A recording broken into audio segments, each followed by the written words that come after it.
Hey guys, Randy back here from Smart Dog School, and I'm back here today with another Topic Thursday. Our topic of the day is going to be about politics and dog training. There's two sides out there, guys, that are constantly combating with each other. I don't believe they have to. I really think that it would benefit the dogs and the clients a lot more if we all just kind of got together for the betterment of the dogs. But today's topic, I'm going to talk about why there's two sides and what each side looks at as the right and the wrong way to do things. So one side labeled purely positive, the other side I'm going to label pain trainers. This is how some of them get classified. So let's start with the latter. Let's talk about pain trainers. These trainers have been accustomed to, have grown up, have had education in the field of what we refer to as negative reinforcement. Now, negative reinforcement is simple.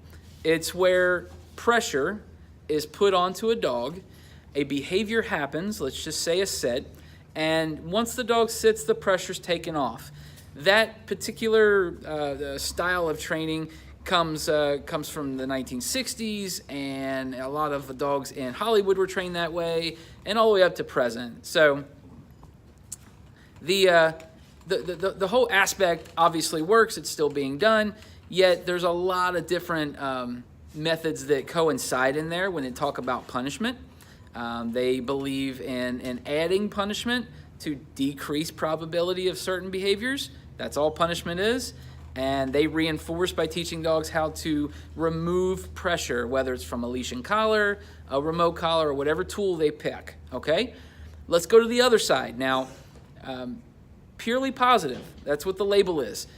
It implies that the people that practice a purely positive method is, positively influencing the behavior of the dog. Positive, in their eyes, meaning no pain, well-liked. This is something that the dog is looking at as good versus bad, right? In the field of dog training, however, positive means addition. So it's a mathematical term, just like negative reinforcement means subtraction. Okay, so you're taking away something. However, looking at a purely positive method, their goal is to never apply force, pain, fear, any form of punishment at all. Wait for the behavior to happen, reinforce the behavior with something the dog likes. This started back, I'm not 100% sure what year, but Karen Pryor, she's the author of Don't Shoot the Dog. She's kind of the mother of the entire movement of the modern culture, and it came from dolphin training, cetaceans and whales, dolphins and whales. And the reason for it all, they couldn't touch a dolphin or whale. They don't hook a leash to a dolphin or whale. They go out on a platform with a bucket of fish and a whistle, and every time the dolphin does something that they determine to be a behavior they want to increase in probability, they simply mark it by whistling and throwing a fish. This is an amazing way to train a canine because all we got to do is watch. SMART stands for, what it stands for, it's an acronym. And this whole concept is what initially kicked off this business because it stands for see, mark, and reward training. You have to see a behavior before you can mark it. Standing on the platform, watching the dolphin do something, see it and you whistle, right? So that's the whole concept behind purely positive. The only problem over there is that it's impossible with a dog. If you're hooking a leash to it, if you're putting it in a crate, you're bringing it in a house, a number of things that the dog may determine its own self that it does not like. At that point, you're removing something from the equation. Let's just say, you picked up a ball or a toy in the house and you removed it and you put it up, and the dog looked at that as, you took something away from me. That would be referred to as negative subtraction punishment.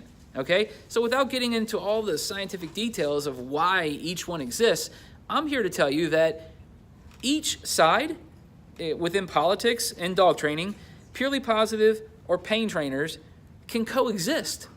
Both methods complement each other. They really do. And in the school that we teach, we have to be not only proficient at both sides, but we have to be able to teach both sides. So when you come into our school or when you go to any trainer, I'm going to recommend what you want to do, how you want to train.